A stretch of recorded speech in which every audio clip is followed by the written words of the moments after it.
Thank you, Donna. Oui, je vous remercie infiniment. Avant de commencer, j'ai besoin d'excuser Madame professeure Panella Bell qui ne pouvait pas être si présente. Et je suis ici avec le professeur Robert Lannoy et voilà, nous allons vous parler des discussions que nous avons eues hier. Voilà, vraiment, on allait parler beaucoup selon les lignes, enfin, qui a déjà présenté Martin Seikel, mais je ne veux pas me répéter. Alors, nous représentons SIP, voilà. À ce moment-là, nous avions notre président, M. Becker, et donc nous sommes très contents d'avoir voilà, l'initiative qui a été présentée par le docteur Seikel.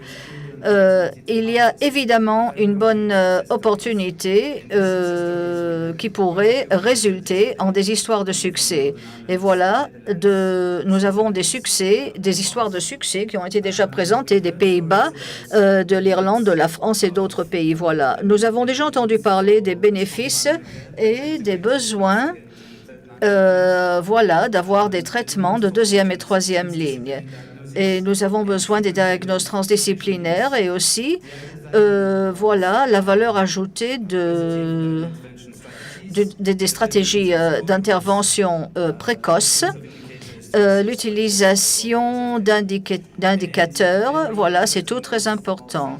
Et quelque chose de très intéressant aussi de la part de nos collègues français et l'influence de la campagne présidentielle.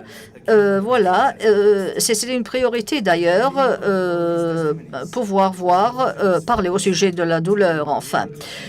Donc, l'important, c'est de pouvoir créer des stratégies importantes qui travaillent dans l'intérêt du patient, enfin. Et voilà. Maintenant, je donne la parole à mon collègue qui va vous présenter les recommandations.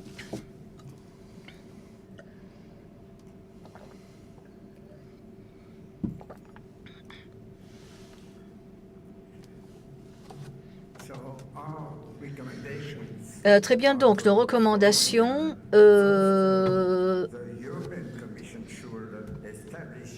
sont celles-ci. Alors, il faut voir que la Commission européenne devrait établir, implémenter et soutenir une plateforme de l'Union européenne multi-parties prenantes pour l'échange, la comparaison et le benchmarking de données des meilleures pratiques et des informations entre les États membres sur la gestion de la douleur et son impact sur la société. La plateforme européenne va disséminer et intégrer des données nationales et locales, les meilleures pratiques et les informations sur la gestion le traitement de la douleur. La plateforme européenne devrait collecter et présenter des données auxquelles on peut s'en tenir sur la qualité de la vie et la satisfaction des patients avec les services, l'utilisation des ressources, les lignes de guide cliniques et les recommandations des patients, l'impact sur le lieu de travail relaté naturellement à la douleur, comme par exemple l'absentéisme, le présentisme, le manque de productivité et voilà, les pensions précoces et aussi, bien entendu, les expériences locales. Des initiatives similaires à niveau local et national devraient être soutenues et filtrées dans le travail de la plateforme européenne. Nous recommandons également que la plateforme européenne devrait souligner l'interdépendance entre les plus importants points cliniques, économiques et de qualité concernant la qualité de la vie. Donc, la plateforme européenne devrait rendre possible aux responsables politiques de travailler sur les meilleures pratiques et de donner les données relevantes afin de soutenir les changements nécessaires pour améliorer les conditions des personnes vivant avec la douleur.